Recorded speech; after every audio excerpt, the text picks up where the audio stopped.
الحمد للہ رب العالمین۔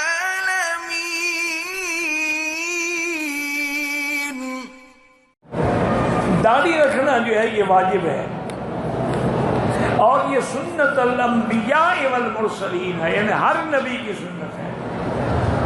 اور اس کے کٹانے والا جب بار بار کٹاتا ہے تو گناہ کبیرہ ہے اور وہ فاسق و فاجر ہو جاتا ہے۔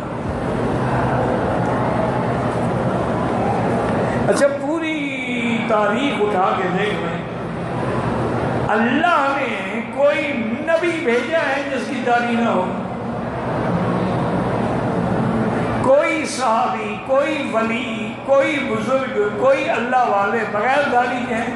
پر پتہ نہیں تم قیامت میں کس کی صف میں کھڑے ہو گے۔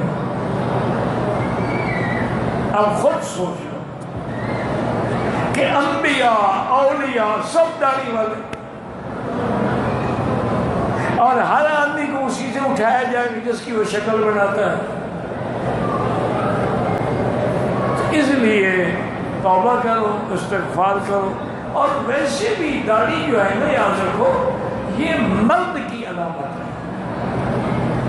عورت کو داڑھی ہوتی ہے؟ اچھا، کسی خسرے کو داڑھی ہے؟ تو داڑھی تو مرد کی علامت ہے، جس کی داڑھی نہ ہو تو خسرا ہے۔ ہاں، بعض لوگوں کی داڑھی پیدائشی نہیں ہوتی، وہ الگ بات ہے۔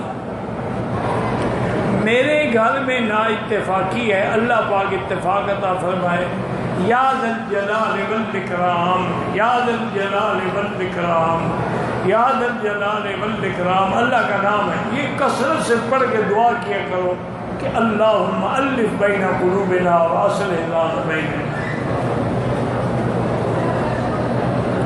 ایک آدمی ہر 2 دن کے بعد برا کرتا ہے، اس کے سر پر بال تو ہوتے نہیں، بال نہ بھی ہوں اس طرح پھرواتا رہے، ہوں نہ ہوں کوئی بات نہیں، چاہے روز بھی عمرہ کرے، یہ تو نفلی عبادت ہے۔ لیکن افضل یہ ہے کہ طواف زیادہ کرو، اور عمرہ جو ہے وہ 2، 4، 5 دن کے بعد کرو، جیسے صحابہ انتظار کرتے تھے کہ کچھ بال نکل آئے تو پھر عمرہ کریں گے۔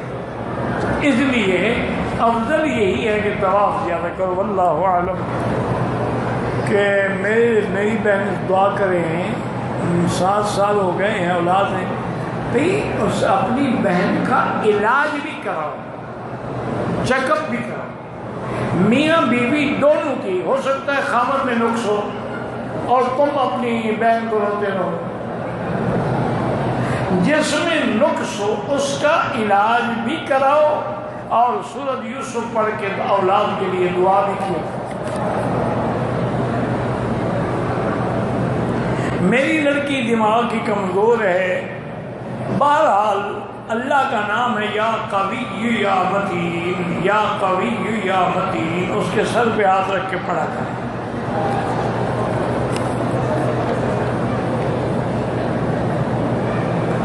کسی کی دعوت قبول نہ کرنا، بدعتی کی دعوت قبول نہ کریں۔ کہ ہر آدمی کی روزی میں شک کر رہے ہیں، یہ غلط بات، شک نہ کیا، بلکہ مسلمان کے بارے میں اچھا گمان رکھا، کیونکہ مسلمان کے بارے میں برا گمان رکھنا گناہ ہے۔ ان بعد الظن اسم۔ اس لیے ہاں، باقی یہ ہے کہ اگر وہ اہل بدعت ہے، اہل فسق و فجور ہے، تو ایسے بندے کی دعوت قبول نہ کرو۔